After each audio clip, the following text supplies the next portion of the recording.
tager den her. Du tager den der. Så tager vi de andre. Og så sætter vi dem lige til side. Jeg åbner den. Jeg synes, at du skal have lov til at åbne den der. Så kan du trække den. Der kan man trække den der. Det var lidt smart. Der er sådan en rød sprimmel i.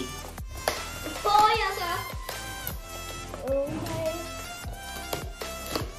my god. Oh my god. Oh my god. Oh my god. Øj, den er i sådan en pose. Oh my god, jeg er så spændt. Jeg kan se, der er et kort hernede også. Ej, hvor smart. Der er sådan en pose med også.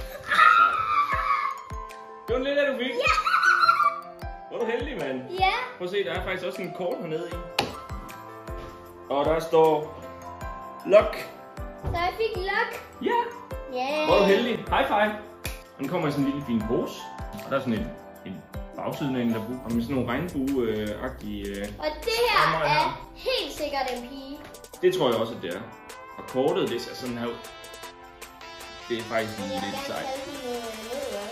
Vil du gerne kalde noget andet end lock?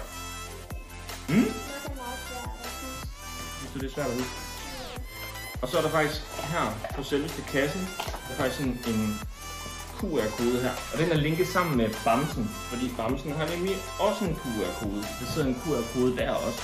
Så kan man gå ind og se, om den er ægte. Det ved vi, de er, fordi de her, de kommer direkte fra PopMart. Og så er der sådan en, ligesom sådan en nøglering, som man kan hænge den på, så kan du hænge den på din skoletaske. Og den er bare mega fin og blød, ikke? Og jeg har fået lock.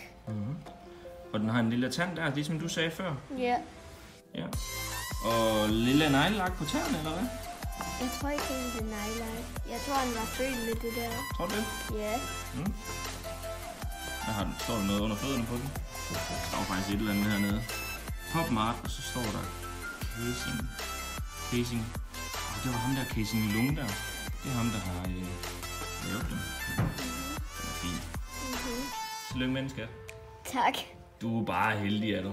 Ja. Og så sælger vi resten. Jeg er bare glad for den her. Den er meget sød. Skal vi ikke lige prøve at tjekke den, om den er ægte? Ja. Du skal scanne den. Yes. Så skal den der lille kode, der var på bamsen her. Vi har en QR-kode lige der. Og den scanner vi. Der. Er den ægte eller ej? Så trykker man der. Og så siger den, PopMart, we are here to help any question. Hey there, if you encounter an issue, chat with us. Så tænker jeg, at man skal trykke der. Anti-counterfeit verification. Okay, der er too many visitors. Men den har i hvert fald fundet